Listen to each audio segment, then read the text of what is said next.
नमस्कार आदित्य जी, बहुत बहुत स्वागत है आपका। नमस्कार आपको और आपके दर्शकों को, और thank you for inviting me again. Aditya ji, जिस तरह से वेनेजुएला पर कब्जा किया डोनाल्ड ट्रंप ने और बड़ी बड़ी डींगे हाँकी थी कि सारा का सारा तेल जो है वहां पर तेल का भंडार अमेरिका का होगा, हम ही बेचेंगे। लेकिन उनको तो पहला झटका तेल कंपनियों ने दे दिया। तेल कंपनियों ने हाथ खड़े कर दिए कि हम वहां पर इन्वेस्टमेंट नहीं करेंगे। देखिए क्या है कि ये जो मीटिंग था वो इमरजेंसी मीटिंग था, जिन्होंने ऑयल एग्जीक्यूटिव्स का बुलाया था, क्योंकि ट्रंप ने पहली कंडीशन डाली वेनेजुएला की कि वो किसी और को डायरेक्टली तेल नहीं बेचेगा, और जो जितना भी तेल है वो सिर्फ अमेरिका के थ्रू ही जाएगा। आपको मालूम है कि अमेरिका के सारे रेवेन्यूज और मेजरली ऑयल रेवेन्यूज, कोई पहले से भी ऐसा ही था, अभी भी ऐसा ही है। इसलिए ट्रम्प बोल रहे हैं मुझे सोलर पसंद नहीं है, मुझे पसंद नहीं, क्योंकि उधर हर जगह लीडरशिप चाइना की है। तो तेल बेचना और खनिज पदार्थ बेचना, रेयर अर्थ बोलते हैं उसको, तो उन्हीं को बेचना वो अमेरिका का शुरू से बिजनेस रहा है। और भारत ने सारा सिल्वर खरीद लिया 2024 में, 25% सिल्वर भारत ने खरीदा है, 6 से 7 हजार टन। तो now very few opportunities are left, क्योंकि अब अमेरिका के लिए बड़ी कंपीटिंग इकोनॉमीज आ गई हैं। भारत आ गई है, चाइना आ गया है, और रशिया भी बहुत ग्रो कर रहा है, प्लस अफ्रीका भी ग्रो कर रहा है। तो three major competitors to US. और लेकिन मिलिट्री में यूएस का एक्सपेंडिचर या उसका अभी भी सबसे ज़्यादा वर्चस्व है, अगर आप उसको देखते हैं तो ये जो ऑयल एग्जीक्यूटिव्स की मीटिंग इसलिए बुलाई गई थी कि अब जो हम तेल बेचने वाला कंट्री बनेंगे, we will become the next Saudi Arabia. तो सऊदी अरेबिया को भी प्रॉब्लम हो गया, और most of the American oil firms जो है, मोस्ट अभी भी अदर देन सिटको, वो सारी सॉफ्ट क्रूड को प्रोसेस करती है। मतलब कि जो कि सऊदी अरेबिया से आता है या कैस्पियन पाइपलाइन से आता है, सेंट्रल एशिया में वहाँ से आता है। तो देयरफॉर इनके लिए बड़ा प्रॉब्लम है to suddenly shift to the heavy crude. और हैवी क्रूड की रिफाइनिंग कैपेसिटी ओनली 3 कंट्रीज के पास है, अमेरिका, इंडिया और चाइना। इन 3 कंट्रीज के पास है। इंडिया की ओएनजीसी वेनेजुएला में ऑपरेट करती है। तो इंडिया का इन्वेस्टमेंट सेफ इसलिए है क्योंकि उनको वो दे ओन 18% स्टेक। उनका तेल सारा जाता है यूएस में या फिर डायरेक्टली इंडिया आता है। तो वो ये चाहते हैं कि ये सारी कंपनीज जो है, अमेरिकन फर्म्स, उसी को प्रोसेस करके वो इंडिया को बेचे या दुनिया को बेचे, जो उनका प्लान है। तो इसलिए वहाँ के जो एक्सॉन चीफ है, जिनकी रिफाइनरी सारी सॉफ्ट क्रूड पे बनी है, इसलिए उन्होंने स्टेटमेंट दिया हमारे लिए पॉसिबल नहीं है। और बाकी कंपनीज ने भी बोला पॉसिबल नहीं है हमारे लिए, अदर देन सिटको। तो there is only 2 refineries in Texas which can process Venezuelan crude. मतलब ऐसा होता है जैसे 2000, अगर आप देखें डोनाल्ड ट्रंप के पुराने कमेंट्स देखें 2020 के या 2020 से पहले के, तो उसमें आपको दिखेगा कि जो भी क्रूड जो लेते थे वेनेजुएला से, उसकी क्वालिटी इतनी थिक होती है कि आप सड़क पे डांबर के जैसा यूज कर सकते हैं, एज ए जो टार फॉर होता द है रूट। हाँ, बिटुमिन। बिटुमेन जो यूज करते हैं वैसा इतना हैवी होता है वो, मतलब गाढ़ा होता है, उसको हैवी से मतलब गाढ़ा होता है। तो विस्कोसिटी इज वेरी हाई। तो इसलिए उन्होंने ये स्टेटमेंट दिया to force the American firms to invest in that oil, क्योंकि 50 मिलियन बैरल्स ऑलरेडी दे दिया है वेनेजुएला ने। तो अब उसको प्रोसेस कैसे करेंगे, और इतने सारी शिप्स उन्होंने पकड़ ली, उसको प्रोसेस कैसे करेंगे, और खरीदार कौन होगा, क्योंकि उसका प्राइस पॉइंट एंड में जाके होना चाहिए कि इंडिया कैन बाय इट। लेकिन इंडिया का पॉलिसी क्या है कि जहाँ भी सस्ता मिलेगा वहाँ से खरीदेंगे। तो इसलिए उनको ये प्रॉब्लम है। तो they he is trying to cut down the cost. ये उसका मेन इशू है कि आप अगर हम मास में प्रोड्यूस करेंगे तो कॉस्ट अपने आप नीचे आ जाएगी। तो he is asking everyone to invest. तो कंपनीज बोल रही है हमको मिनिमम 10 से 15 साल लगेंगे, and we don't even know कि तब तक इसकी डिमांड रहेगी या नहीं रहेगी। वी आर लिविंग, तो हम सिर्फ एक प्रेसिडेंट के टर्म पे हम बिजनेस प्लान नहीं बना सकते। कल को आप चले जाएंगे, then who is going to come next? Suppose Democrats आ गए, फिर क्या होगा?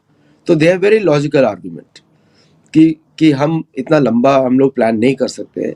और सबको मालूम है इनका थर्ड टर्म तो शायद हो या ना हो, अनलेस कॉन्स्टिट्यूशन चेंजेस। जहाँ तक कि होगा तो नहीं होगा। अगर कॉन्स्टिट्यूशन बदलता है तो फिर it will be civil war in America. तो पॉसिबिलिटी बहुत ही कम दिखती है। तो ये जो इतनी महत्वाकांक्षी योजना के तहत वेनेजुएला के तेल पर कब्जा करने की पूरी कवायद की गई, उसको तो एक तरह से कह सकते हैं कि वो तो गई भैंस पानी में डोनाल्ड ट्रंप की।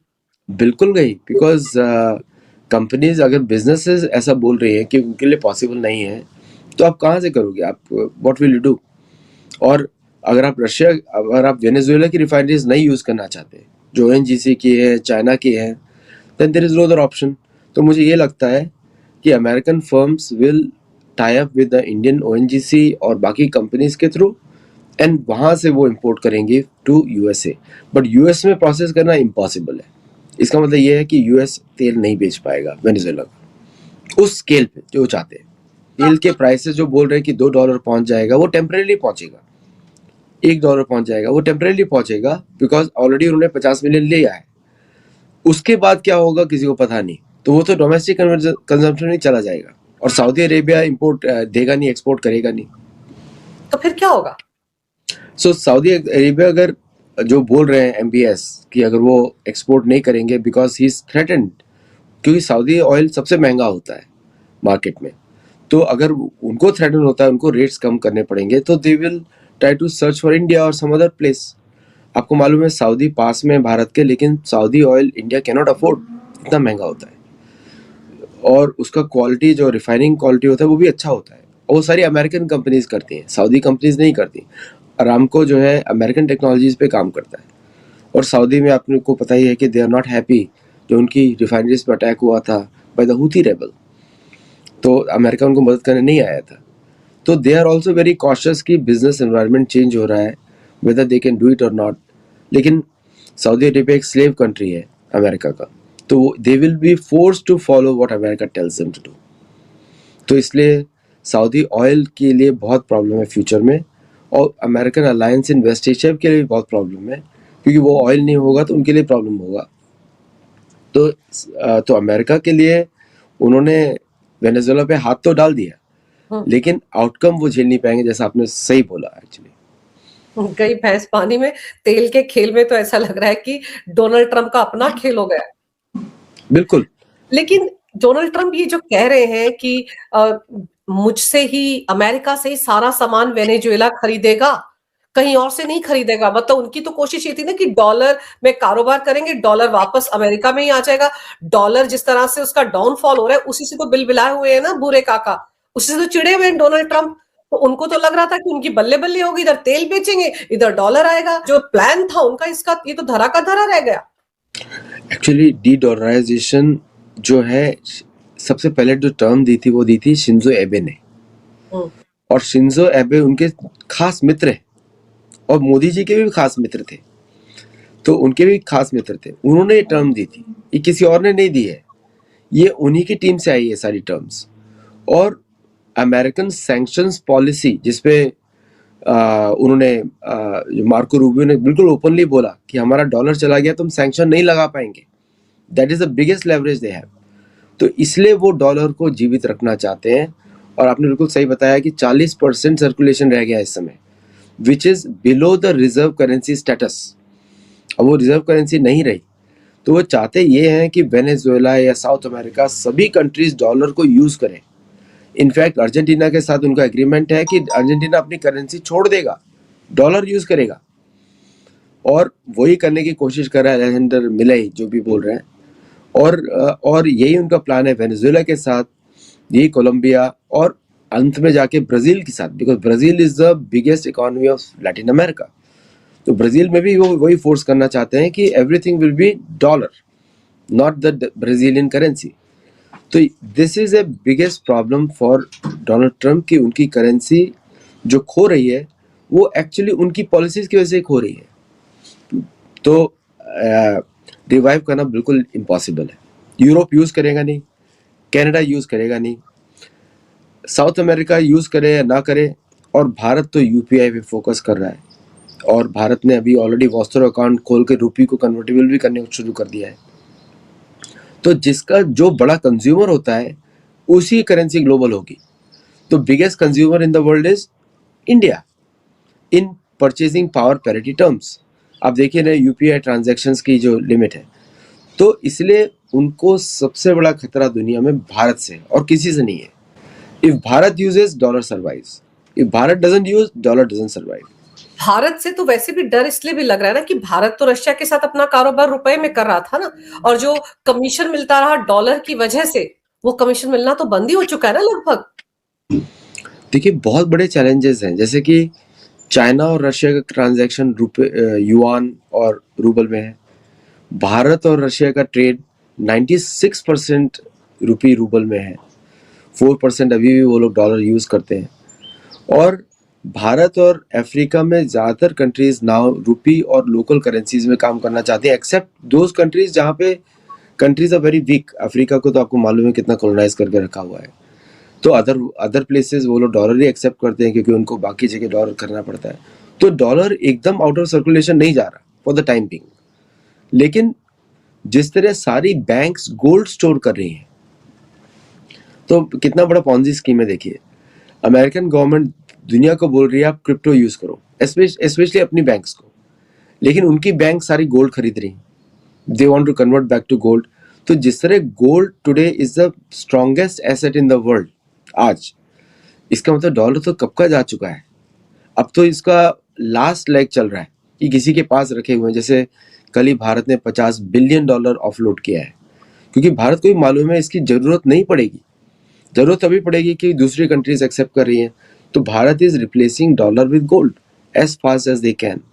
तो और क्योंकि जितना डॉलर रखेंगे उतना ही सैंक्शंस आप पे लग सकते हैं। रशिया के साथ क्या हुआ सबको मालूम है कि उनके सारे डॉलर के जितने भी डिपॉजिट जब्त कर लिए गए। So when you do this kind of things, तो लोगों का विश्वास तो उठेगा ही। अभी अमेरिका के लिए largest dollar usage is in ASEAN region, South East Asia, other than Africa, other than South America. लेकिन वो फटाफट मूव कर जाएगा because most of those countries are close to China, तो उनको जरूरत ही नहीं डॉलर की।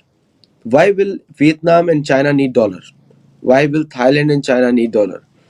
तो जिस तरह भारत का मैन्युफैक्चरिंग इंक्रीज होना शुरू हो जाएगा, यू विल सी कि किसी को भी जरूरत नहीं पड़ेगी डॉलर की, एटलीस्ट इन एशिया। और एशिया इज वो ड्राइव्स द वर्ल्ड। बाकी सारी कंट्रीज पुअर है, एक तरीके से नेचुरल रिसोर्स नहीं है। तो इसलिए अमेरिका की दूसरी डिप्लोमेसी शुरू हो गई है, उसको बोलते हैं एयरक्राफ्ट कैरियर डिप्लोमेसी। पहले भी थी वो कि आप डॉलर यूज नहीं करोगे तो हम आपके ऊपर आक्रमण कर देंगे, यही चलता था पहले। Now with all the new missiles और ऑल्सो आने के बाद, जैसे आपको लगता था मलाक्का स्ट्रेट पे सारे जो चोक पॉइंट्स हैं, मलाक्का स्ट्रेट, फिर आपका gulf of Aden, Suez canal, फिर नॉर्थ आर्कटिक सी राउट, उसमें आइसलैंड और ग्रीनलैंड के बीच की लैंड सी राउट, और पनामा कैनाल, ये सारे चोक पॉइंट्स हैं। और इन चोक पॉइंट्स को जो कंट्रोल करता है, ग्लोबल ट्रेड कंट्रोल करता है। तो यही अमेरिका का प्लान शुरू से रहा है कि सब जगह डिप्लॉयमेंट रखा जाए ताकि मेरे गुड्स फ्लो करते रहें। लेकिन जब डॉलर यूज करना बंद हो जाएगा तो अमेरिका कैसे उसको मेंटेन करेगा? तो प्रॉब्लम यह है कि अब उनको सारे बेसेस हटाने पड़ेंगे और उनको अलायंसेस के थ्रू काम करना पड़ेगा। भारत के साथ alliance to control Malacca, China के साथ अलायंस कर नहीं सकते हैं क्योंकि चाइना से उनको डर लगता है फॉर आर्टिफिशियल रीजन्स, डरने की कोई बात ही नहीं है। और जापान जिस तरह इंडिपेंडेंट हो रहा है, अपने रेट्स को बढ़ा रहा है, इसका मतलब ये है कि Japanese investment in America will reduce almost zero. तो जिस दिन ऐसा होगा तो इसलिए अमेरिका ये सब काम कर रहा है, ग्रीनलैंड एक्वायर करना, वेनेजुएला एक्वायर करना, ताकि वो कंटिजेंसीज के लिए प्रिपेयर करे।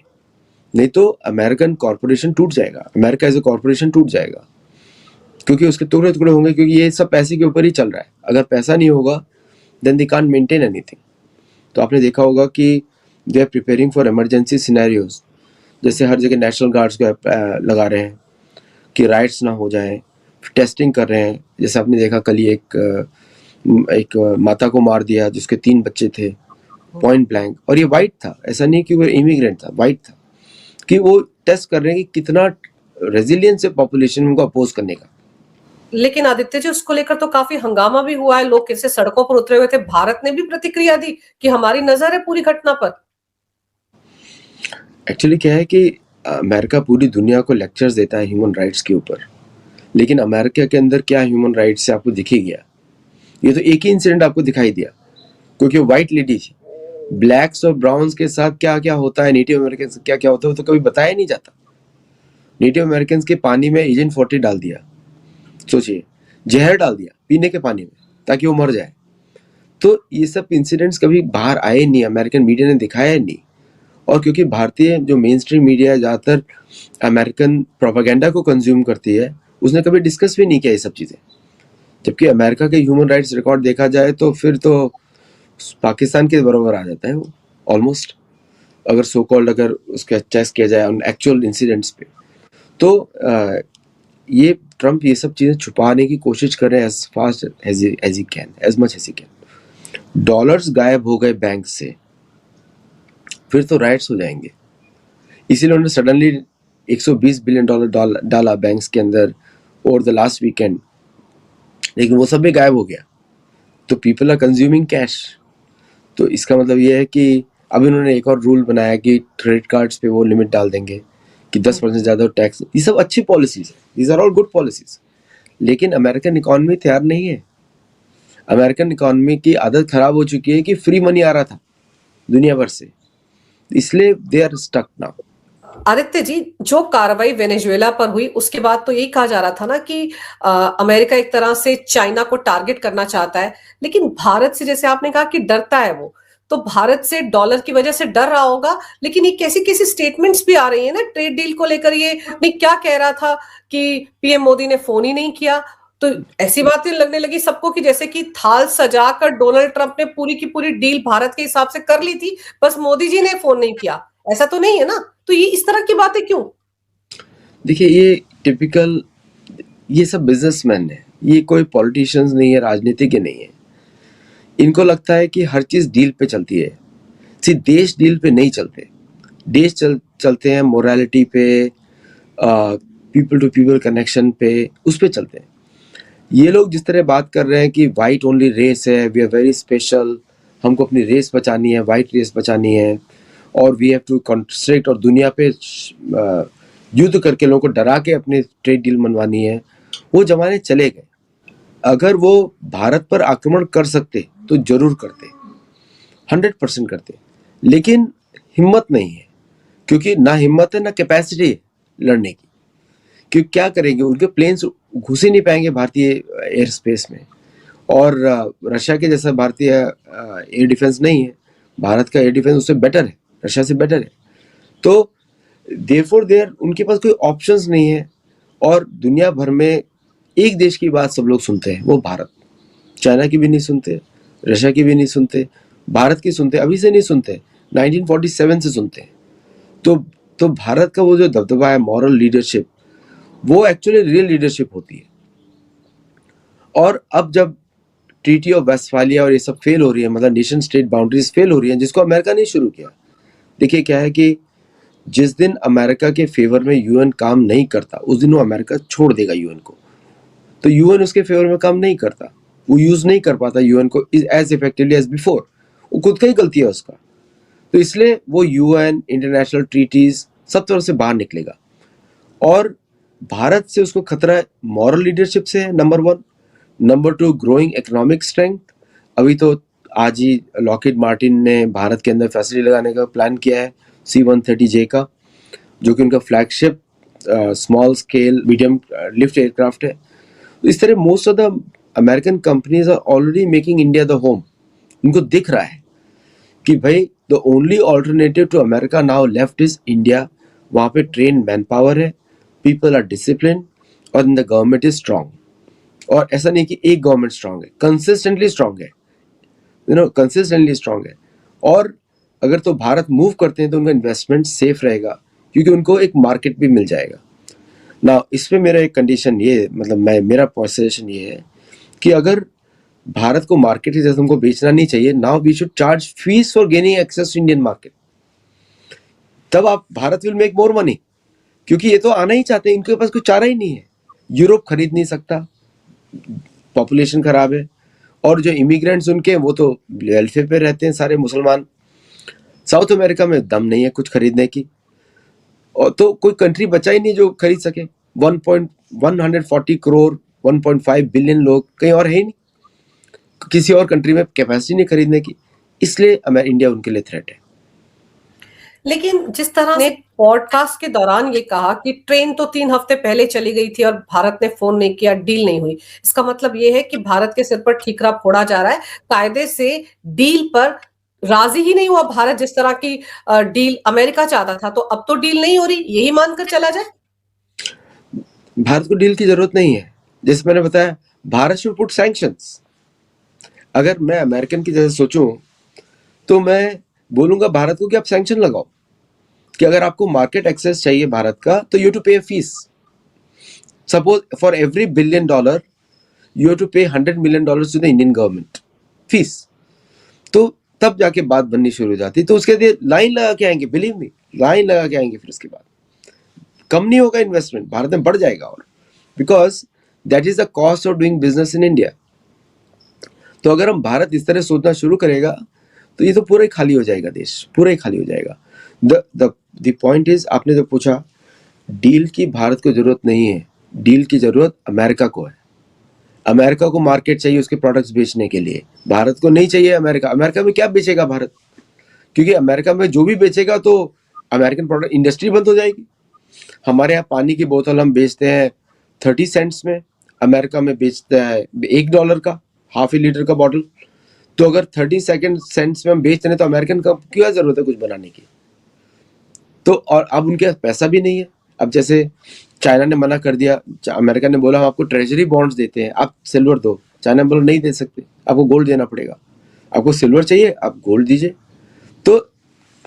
तो इसलिए अब अमेरिका को यही लग रहा है कि इसे लटनिक जो बोल रहे हैं, it is called fake American attitude. इसको बोलते हैं स्मॉल टॉक, छोटी छोटी बातें ऐसे करके, अरे हम तो बोल रहे हैं डील लो। अरे भाई नहीं चाहिए, America is not that big to deal. अगर अमेरिका से हम, अगर भारत बोलता है कि योगी आदित्यनाथ जी डिस्कस करेंगे, क्योंकि पॉपुलेशन डेमोग्राफिक में तो Yogi Adityanath ji similar to Donald Trump on demographic vote basis.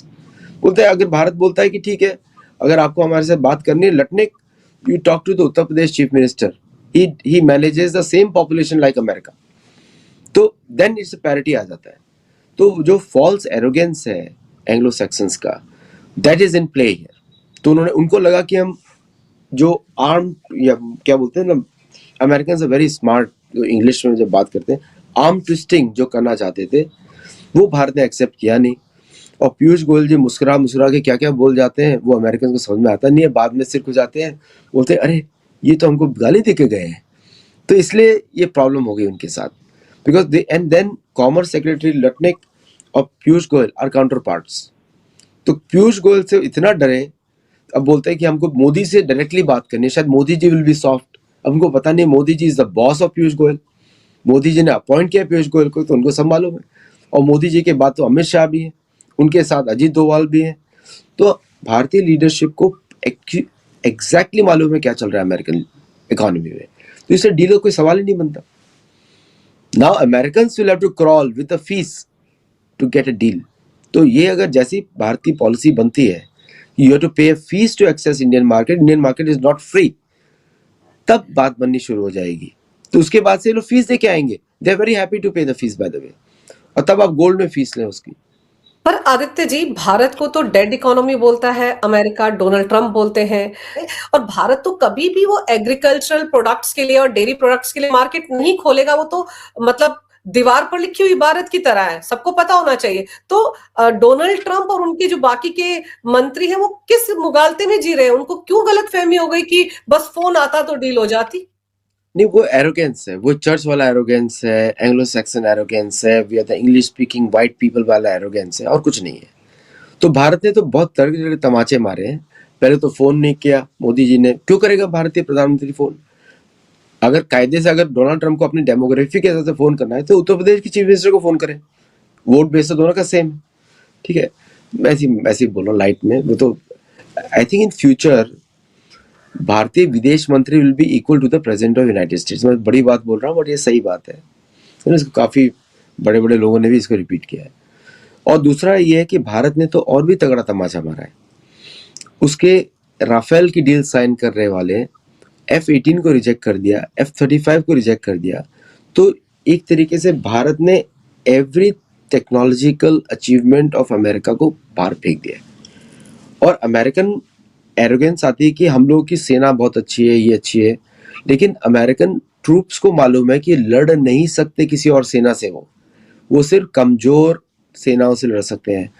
अगर सलवार कमीज वाले तालिबानी इनको पीट पीट के बाहर फेंक सकते हैं, तो भारतीय सेना जिससे तालिबान डरता है, वो उसको कैसे फेस करेंगे?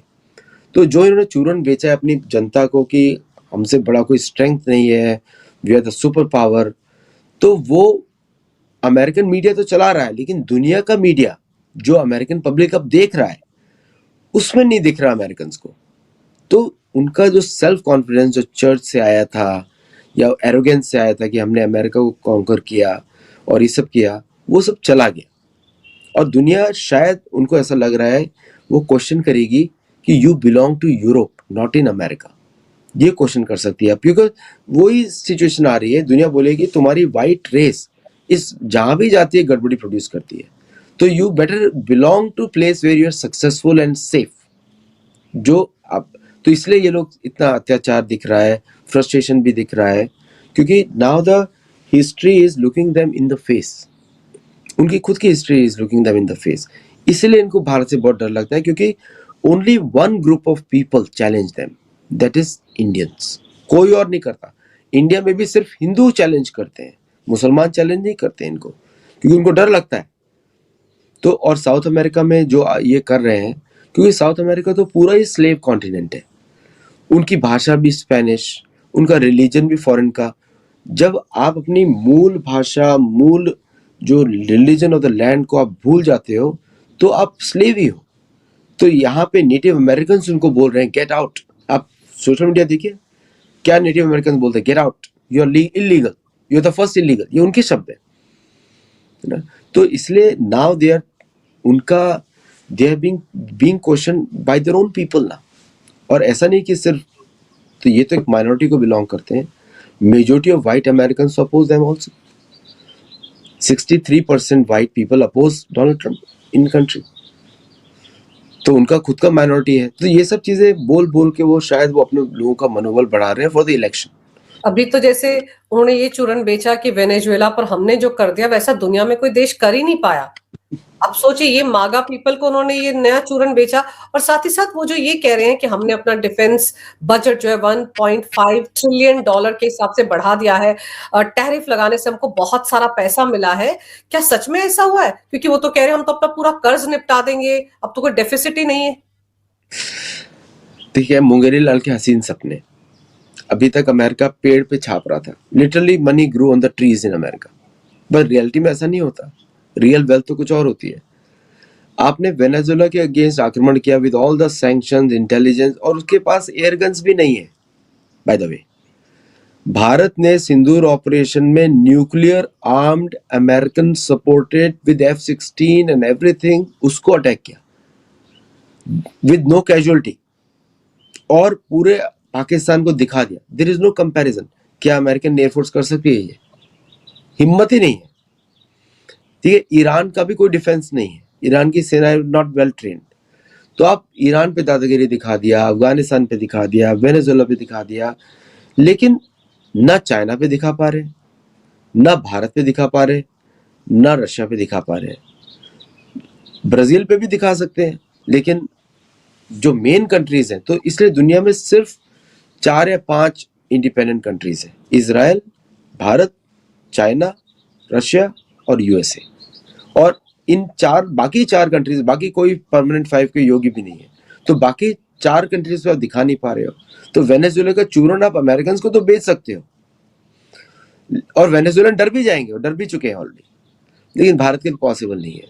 और आपने 1.5 ट्रिलियन डॉलर की बजट की बात करी, क्या कितना पैसा प्रिंट करोगे उससे क्या होगा? जितना पैसा प्रिंट करोगे कौन यूज करेगा उससे, और कौन आपको बेचेगा? इसका मतलब ये है, अगर आप अमेरिका से खरीदते हैं वो सब सामान, अमेरिका में इन्फ्लेशन बढ़ेगा, इन्फ्लेशन बढ़ेगा तो बाकी लोगों के पास महंगाई बढ़ेगी, तो इकोनॉमी तो फिर नीचे चली जाएगी गड्ढे में।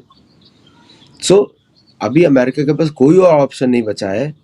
1.5 ट्रिलियन डॉलर की जगह अमेरिका को बजट 250 बिलियन डॉलर करना पड़ेगा, means 1/5 of what they are trying to say. तो ये अब ये रियलिटी कब आएगी तो वो अब समय बताएगा, but eventually it will come, क्योंकि वो उनको रियलाइज होगा कि हम दुनिया पे कुछ कर नहीं सकते, let us defend our country only. And इसलिए 1.5 ट्रिलियन डॉलर का चूरन है ये, इट्स नॉट रियल। या अगर वो दुनिया पे वॉर करना चाहते हैं तो it will B suicidal for them. Greenland को ऑक्यूपाई करके I think that will also be suicidal for them. और जैसे ही उन्होंने ग्रीनलैंड को ऑक्यूपाई किया तो पूरी दुनिया से नेशन स्टेट का कॉन्सेप्ट ही जाने वाला है। So that means Bharat is free to expand the borders till the Afghanistan border, और पाकिस्तान नाम का आर्टिफिशियल नेम तो गायब ही हो जाएगा। लेकिन अगर ये ग्रीनलैंड को टच करते हैं तो फिर तो नाटो कंट्रीज, यूरोपियन यूनियन सबके सब डोनाल्ड ट्रंप के खिलाफ उठ खड़े होंगे। उन्होंने तो कह भी दिया है कि अब तो नाटो की जरूरत ही नहीं। आप इटली की प्राइम मिनिस्टर मेलोनी का तेवर देख लीजिए, आप फ्रांस के राष्ट्रपति के तेवर देख लीजिए, सबके सब ऐसी बातें तो कर रहे हैं। नहीं, यूरोपियन लीडर सारे बिके हुए हैं। कोई मैक्रोन, क्या आपको लगता है कि वो स्टैंड करेगा अमेरिका के विरुद्ध? नहीं, उसके तो IMF से लोन लिया उसने, यू नो दैट। इटली की जॉर्जिया मेलोनी क्या कुछ करेगी ऐसा? नहीं, वो तो उसका तो मार्केट ही इंडिया, उसकी जो वाइन्स जो एक्सपोर्ट होती है वो तो अमेरिका को ही होती है। तो these are all they are doing for their internal consumption in their own countries. Greenland को जिस दिन अमेरिका चाहेगा it will be a done deal, कोई अपोज नहीं करेगा। ऑलरेडी ट्रम्प ने बोल दिया है, जो बोल रहे हैं सब कि हम ट्रूप्स लगाएंगे, Denmark will fight and all those things, शायद वो दोनों को दिखाने के लिए कुछ कर भी ले, लेकिन दे कैन नॉट फाइट, उनके पास कैपेसिटी नहीं है, और प्लस जान माल का नुकसान भी हो सकता है। और यूरोपियन यूनियन को तो अमेरिका ने वैसे ही फेंक दिया है बाहर, तो USA free trade deal is cancelled. Bharat को भी फ्री ट्रेड डील भी भारत जो भी करे, भारत एक बार फीस बनाए, मतलब कि जब अपॉर्चुनिटी होती है तो आप पैसा बनाते हो ना, तो Bharat should make money on sanction policy लगाए हर जगह कि आप भारत से डील करना चाहते हो तो फ्री ट्रेड डील में आपको $100 मिलियन पर बिलियन डॉलर आपको पे करना पड़ेगा। तो that's how will do it, और $10 मिलियन, कुछ भी नॉमिनल फीस हो। सो ग्रीनलैंड जिस दिन अमेरिका चाहेगा ले लेगा, they to just have the resolve. और यहाँ तक कि इनुइट लोग जो वहाँ के जो नेटिव हैं वो तो ऑलरेडी डेनमार्क से इंडिपेंडेंटली डिस्कस कर रहे हैं। अगर उन्होंने एग्री कर लिया देन डेनमार्क क्या करेगा? अमेरिका बोलेगा we are protecting the rights of indigenous people, सीधा जाके अटैक करेगा। सो ट्रम्प ने इसीलिए लॉजिक दिया, 500 साल पहले आपकी बोट लैंड करी और ग्रीनलैंड आपका हो गया। तो ट्रम्प ने अपने कंट्री का भी क्वेश्चन कर दिया वहां पे कि 500 साल पहले बोट लैंड करी अमेरिका तो आपका हो गया, ठीक है। तो उनको ये समझ में नहीं आया कि लॉजिक कहां तक जा सकता है। तो ग्रीनलैंड के एक्विजिशन को डेनमार्क के लिए क्वेश्चन करके ट्रम्प ने अमेरिका की लीगैलिटी क्वेश्चन कर दी ऑल्सो। तो इसलिए ये काफ़ी खिचड़ी बनने वाला है, और यहाँ पे यूरोपियन यूनियन जो है पावरलेस है। तो यूरोपियन यूनियन के सारे देश, फ्रांस, इटली, जर्मनी, UK, सब रशिया से दोस्ती करना चाहते हैं। अब वो रशिया की तरफ भाग रहे हैं सिक्योरिटी के लिए, है ना। तो इस समय बहुत ही अच्छा टाइम है भारत के लिए कि 100% TOT ले फ्रांस से, for giving them market access Rafale का। अभी भारत को भी पीयूष गोयल जी को शायद आइडिया होगा, लेकिन मैं बोल देता हूं कि Bharat should force France to give 100% TOT, दे देगा वो इस समय for market access. Already UPI तो यूज ही कर रहा है वो। So this is the time to India to snatch deals. Trump को भी सिखाया जाए ना the art of deal making. भाई डोनाल्ड ट्रम्प ने खुद ही कहा था ना कि PM Modi is a tough nut to crack, hard negotiator. तो अब तो उनको टेस्ट मिल ही रहा है, इसीलिए रोग आ रहे हैं कि हम तो बैठे हुए थे, फोन ही नहीं आया। अब सोचिए कि जो कह रहे थे ना 3 हफ्ते पहले लुटने कह रहे थे, 3 हफ्ते पहले ट्रेन चली गई, वो उनकी ट्रेन निकल गई। एग्जैक्टली। भारत तो इस मूड में ही नहीं है कि उनको ट्रेड डील करनी। भारत तो अलग अलग देशों के साथ जिस तरह से फ्री ट्रेड डील कर रहा है, अपना बाजार भारत ढूंढ रहा है और ढूंढ लेगा। थोड़ी देर भले हो गई हो, लेकिन भारत इस दिशा में काम कर रहा है। और ये बातें शायद डोनाल्ड ट्रंप को समझ में आ रही हैं, लेकिन फिलहाल तो उनको घर में ही झटका लग गया। वो तेल कंपनियों के जितने भी मालिक हैं उन सबने उनको झटका दे दिया कि हम तो वेनेजुएला में इन्वेस्ट करने से पहले 10 बार सोचेंगे। तो डोनाल्ड ट्रंप ने जिस मकसद से, जिस उद्देश्य से, जिस तेल भंडार को कब्जा करने के लिए ये अटैक किया था आधी रात को, वो सारी योजना उनकी धरी की धरी रह गई है। देखते हैं इस दिशा में आगे डोनाल्ड ट्रंप क्या करते हैं। लेकिन आपने आदित्य जी समय निकालकर इस विषय पर बड़ी ही अहम जानकारी मेरे दर्शकों को दी। आपका बहुत बहुत धन्यवाद। नमस्कार। भारत माता की जय। वंदे मातरम। जय श्री राम। जय श्री राम।